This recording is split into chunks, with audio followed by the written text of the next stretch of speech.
السلام علیکم ورحمۃ اللہ وبرکاتہ نحمدہ ونصلی علی رسولہ الکریم اما بعد فاعوذ باللہ من الشیطان الرجیم بسم اللہ الرحمن الرحیم رب اشرح لی صدری ویسر لی امری واحلل عقدۃ من لسانی یفقہوا قولی آمین۔ کیا حال چال ہے میری ساری بہنوں کے؟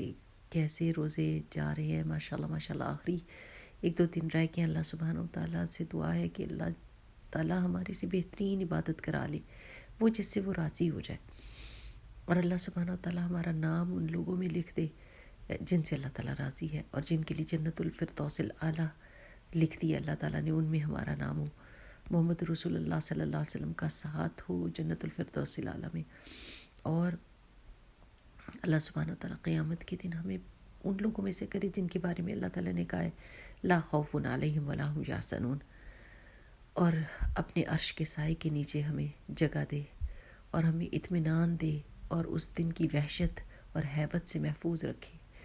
سارا ہمارا فوکس تو یہی ہوتا ہے کہ ہم پوری زندگی ڈر ڈر ڈر ڈر کے گزارتے ہیں، اس لیے کہ اللہ سبحانہ و تعالیٰ کو کہیں ناراض نہ کر دیں۔ اتنی رحمان ہستی، اتنی رحیم ہمارا رب، اتنی چھوٹی چھوٹی نیکیوں پہ بڑے بڑے ثواب دینے والا، اتنی جلدی معاف کر دینے والا، یعنی ایسا رب ہو تو پھر تو ہمارا گمان اور ہماری امیدیں کیسے اوپر جاتی ہیں نا، کہ انشاءاللہ باذن اللہ اللہ سبحانہ و تعالیٰ ہماری ساری دعائیں قبول کرے گا۔ ہمارے آنے والی نسلوں کے لیے جو ہم دعائیں کرتے ہیں کہ اللہ سبحانہ و تعالیٰ ہمارے بچوں، ہماری آنے والی نسلوں میں ایمان قائم دائم رہے، وہ نیکوکار ہوں، قرآن کی حفاظت کرنے والے ہوں، اس پر عمل کرنے والے ہوں، اس کو سمجھنے والے ہوں، قرآن کے میسج کو دنیا بھر میں پھیلانے والے ہوں، مسجدوں کی خدمت کرنے والے ہوں، مسجدوں کو آباد کرنے والے ہوں، اور ہمارے لیے بہترین صدقہ جاریہ بنے، آمین۔ اللہ تعالیٰ ساروں کی دعائیں قبول کرے۔ اچھا، میں یہ سوچ رہی تھی کہ انسان کے نا اندر کچھ نہ کچھ ایسی چیزیں ہوتی ہیں جو اللہ سبحانہ و تعالیٰ کو بہت ناپسندیدہ ہوتی ہیں، اور انسان ان کو پکڑ کے بیٹھا ہوتا ہے، یعنی وہ یہ سمجھتا ہے کہ شاید میں اپنی عادت نہیں بدل سکتا، لیکن اللہ سبحانہ و تعالیٰ نے ہر انسان میں یہ امپروومنٹ کا پہلو رکھا ہوا ہے، یہ ابیلٹی رکھی ہوئی ہے، یہ طاقت رکھی ہے کہ وہ بدل سکتا ہے۔ جیسے ڈاکٹر کسی کو کہہ دیتا ہے نا کہ آپ نے اپنی ڈائٹ کو چینج کرنا ہے، ورنہ یہ والی ڈائٹ جو آپ کھا رہے ہیں یہ تو ہلاکت والی ہے، تو انسان نے ساری زندگی اگر پراٹھے کھائے ہوتے ہیں نا اور آئلی چیزیں کھائی ہوتی ہیں، لیکن جب ڈاکٹر یہ کہہ دیتا ہے نا کہ اب ہارٹ اٹیک ہونا ہے، آپ ذرا غور کر لیں، تو ایک دم وہ کیا کرتا ہے، وہ اپنی لائف سٹائل کو چینج کر دیتا ہے، اپنی ڈائٹ کو چینج کر دیتا ہے، اس کے آس پاس کے لوگ کانشیس ہو جاتے ہیں اور اس کو پش کرتے ہیں اس لائف سٹائل کی طرف جو زندگی دینے والا ہے نا، ایسے ہی ہوتا ہے نا۔ تو وہ عادتیں جو ہم کو پتہ ہے کہ بری ہیں، لوگوں کو بھی بری لگتی ہیں، اللہ سبحانہ و تعالیٰ کو بہت بری لگتی ہیں، تو ان کو سنبھال کے نہیں میری پیاری بہنوں بیٹھنا، ان کو سنبھال کے نہیں بیٹھنا۔ ڈونٹ ایور سے دیٹ آئی کین چینج، کیونکہ جیسے آپ کہیں گے نا، آپ کی زبان جو ہے جب یہ کہے گی تو پھر آپ کی باڈی اسی چیز کو فالو کرے گی، وہ کہے گی کہ اب حکم آ گیا ہے زبان کا تو اب یہی کروں گی۔ ان بری عادتوں میں سے ایک بخل ہوتا ہے۔ بخل ایک چیز ہے کہ جہاں دینے کی کا وقت ہے دے سکتے ہیں، وہاں نہ دینا، روک کے رکھنا۔ کس کے لیے روک کے رکھنا یہ نہیں سمجھ آتی، یعنی ہو سکتا ہے کہ ابھی میری موت آ جائے اور مجھے یہ پیسہ کچھ بھی فائدہ نہ دے، جیسے اللہ سبحانہ و تعالیٰ نے کہا ہے نا کہ یہ آیت ہے نا قرآن پاک کی کہ وَأَمَّا مَنْ بَخِلَ وَاسْتَغْنَى وَكَذَّبَ بِالْحُسْنَى فَسَنُيَسِّرُهُ لِلْعُسْرَى وَمَا يُغْنِي عَنْهُ مَالُهُ إِذَا تَرَدَّى، لیکن جس نے بخل کیا اور بے پرواہی اختیار کی اور اچھی بات کو جھٹلایا۔ اچھی بات کیا ہوتی ہے کہ کسی کو دے دینا، جو آپ کے پاس چیزیں پڑی ہیں، ایکسٹرا پڑی ہیں، جو کسی کی ضرورت ہے وہ دے دے۔ تو جب اچھی بات کو جھٹلاتا ہے تو ہم اس کے لیے تنگی کا سامان کر دیتے ہیں، دل تنگ ہوتا ہے، مزاج تنگ ہوتا ہے، چڑچڑاپن آتا ہے، زندگی میں تنگی آ جاتی ہے۔ یعنی جس طرح آپ گن گن کے رکھیں گے تو دیں گے، تو اس طرح پھر گن گن کے اوپر سے بھی آئے گا، تو ہم اس کے لیے تنگی کا سامان کر دیتے ہیں، لیکن یعنی برے انجام والی راہ پر لگا دیتے ہیں، اور اس کا مال اس کے کام نہیں آئے گا جبکہ وہ ہلاک ہوگا۔ اب کس کو کیا پتہ ہے کہ کس وقت موت کا وقت آنا ہے؟ اگر میں ڈھیر بھی سنبھال کے رکھ لوں اپنے گھر میں چیزیں، پیسے، جیولری، جوتے، کپڑے، جو بھی آپ سوچ سکتے ہیں، میں سنبھالوں. اگر میری موت کا بھی وقت آ جاتا ہے تو جو میرے پیچھے رہ گئے وہ کیا ان کے ساتھ معاملات کریں گے؟ ان چیزوں کے ساتھ کیا معاملہ کریں گے؟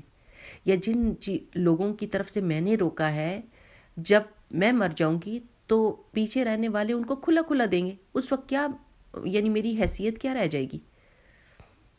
کہ تکبر انسان کرتا ہے زندہ ہوتا ہے تو، اور یہ سمجھتا ہے کہ شاید میرا حکم ہی چلے گا نا.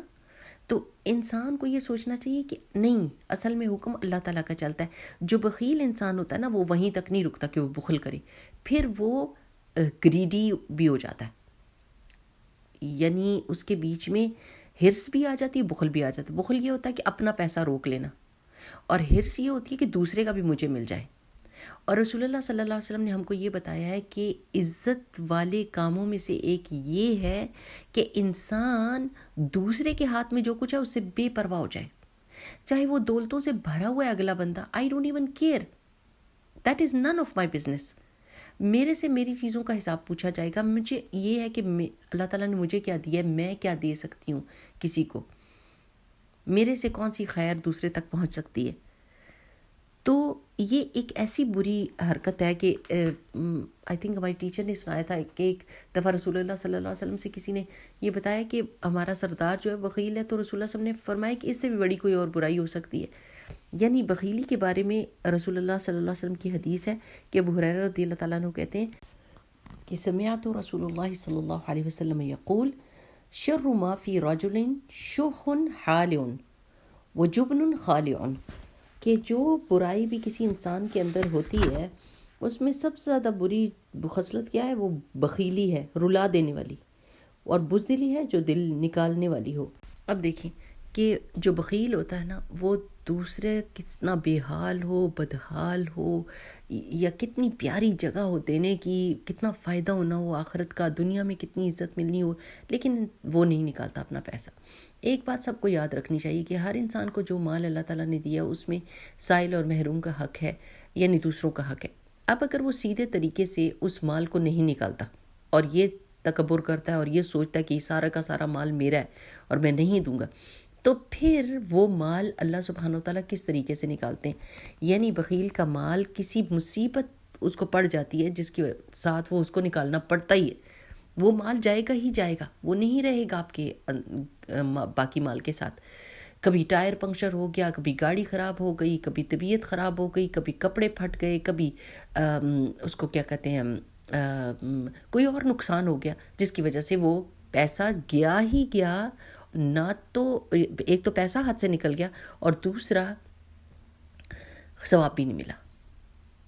تو انسان کم از کم اتنا تو سوچے نا کہ کس طریقے سے وہ اپنی اس بری عادت کو چھوڑے گا، کیونکہ ادروائز یہ ہوگا اس کے ساتھ کہ بخیل سے جس طرح نکالا جاتا ہے مال، ڈیفینیٹلی اس کے اصل میں سے نکلے گا وہ چیز. تو اللہ سبحانہ تعالیٰ سے پناہ چاہیں کہ اللہ تعالیٰ ہمیں نہ تو بخل پہ ہم راضی ہوں اور نہ ہرس پہ. یہ دونوں چیزیں بے عزت کر دینے والی ہیں اللہ کی نظر میں بھی اور انسانوں کی نظر میں بھی. اللہ تعالیٰ ہمیں غنی کر دے، ہمیں بے پرواہ کر دے دوسروں کے ہاتھوں میں جو کچھ ہے، اور ہمارے دل کو کھلا کر دے کہ ہم جس جگہ دینے کا وقت آئے تو ہمارا دل تنگ نہ ہو، ہم چھوٹے انسان نہ بن جائیں، ہم ایک اچھے اور بڑے دل والے انسان کی حیثیت سے دینے والے بنے. اللہ کے رسول صلی اللہ علیہ وسلم تو کہتے ہیں نا کہ جب رسول اللہ صلی اللہ علیہ وسلم کی زندگی بہت سادی تھی، لیکن جب وہ دینے پر آتے تھے تو کسی بڑے سے بڑے بادشاہ کو شرمندہ کر دیں. یعنی بادشاہ بھی اس طرح نہیں دے سکتا تھا جس طرح رسول اللہ صلی اللہ علیہ وسلم لوگوں کو دینے والے تھے. تو میری پیاری بہنوں، یاد رکھنے کی بات یہ ہے کہ اگر ہم ایسی زندگی گزاریں گے جو غنا والی ہوگی کہ اللہ تعالیٰ نے مجھے بہت کچھ دیا ہوا ہے، مجھے کسی کے طرف دیکھنے کی ضرورت نہیں اپنی ذات کے لیے، اور دوسرا یہ کہ میں کیا کیا خیر دوسرے کو پہنچا سکتی ہوں، کیا کیا چیز دے سکتی ہوں، کس چیز سے کسی کا دل خوش ہو سکتا ہے، کسی کو اچھی فیلنگ ہو سکتی ہے، کسی کی مصیبت ٹل سکتی ہے، کسی کے لیے آسانی ہو سکتی ہے. تو یہ ایک بہت بڑا کام ہے کہ اپنے بھائی مسلمان کے دل کو خوش کر دینا. تو یہ سوچیں اور کبھی بھی اپنے حق میں کوئی ایسی بات نہ کریں جو سچ ہو جائے. نعوذ باللہ، جیسے لوگ کہتے ہیں نا مجھے غصہ بہت آتا ہے تو یہ حق ہو جاتی بات. آپ نے زبان سے کہی، اپنے خلاف گواہی خود دے دی. اور میں بخیل، میں نہیں دے سکتا، کوئی اپنے آپ کو بخیل تو نہیں کہتا، لیکن یہ کہتے ہیں میرے سے نہیں دیا جاتا، میرے سے نہیں دیا جاتا. کیوں نہیں دیا جاتا؟ آپ لے تو رہے ہیں اللہ سبحانہ وتعالیٰ سے، تو دینے والے کیوں نہیں؟ اللہ دے رہا ہے آپ کو تو آپ ہی دینا. تو انشاءاللہ باذن اللہ بس میں نے یہ کہنا تھا کہ اپنی اندر ڈھونڈیں ہم سب کہ کیا ایسی برائیاں ہیں جو عزت میں کمی کرتی ہیں، اور ان کو ٹریٹ کریں اور ان سے جان چھڑائیں. اللہ سبحانہ تعالیٰ سے دعا کریں، اللہم انی اسألک الہدی والتقی والعفاف والغنی. آمین. السلام علیکم ورحمۃ اللہ وبرکاتہ. سبحانک اللہم وبحمدک، نشہد ان لا الہ الا انت، نستغفرک ونتوب الیک.